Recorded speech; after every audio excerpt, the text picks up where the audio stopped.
Sir আমার কিচ্ছু ভালো লাগতেছে না স্যার। আমি আমি সিএসআর কে বলতাম স্যার দায়িত্ব নিয়ে নেওয়ার জন্য স্যার, বাংলাদেশে যেন আর কোনো যেন রক্তকরণ হয় না স্যার। সাধারণ মানুষগুলো অনেক কষ্ট করতেছে স্যার। মানুষ রাস্তার মধ্যে তাকিয়ে আছে সেনাবাহিনীর দিকে, ভিখারির মতো তাকিয়ে আছে sir. Let the dictatorship to be thrown away from Bangladesh. This is not the country for the dictator sir. আমার অনেক কষ্ট হচ্ছে স্যার। বাংলাদেশের মানুষ সেনাবাহিনীর দিকে তাকিয়ে কাঁদতেছে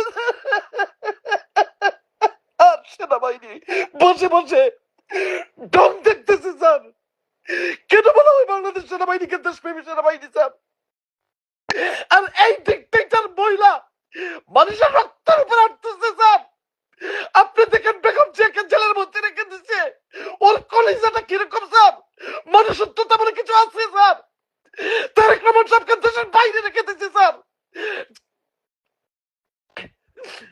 স্যার সরি স্যার। না না ঠিক আছে, অসুবিধা নেই। এখন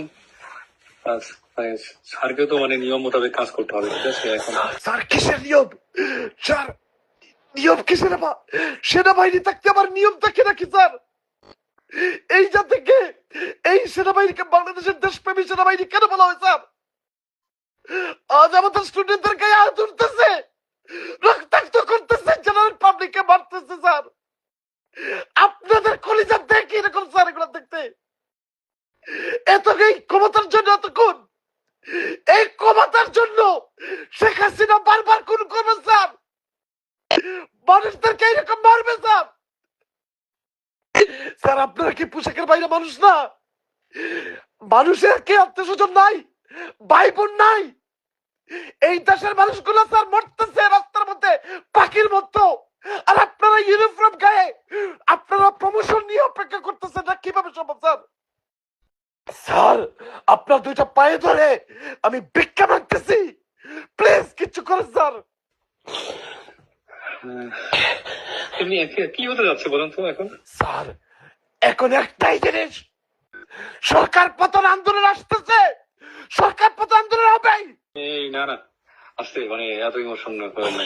না স্যার এই দেশে ডিক্টেটরশিপ আর থাকবে না স্যার। এরশাদ টিকতে পারে নাই, শেখ হাসিনা টিকবে না স্যার।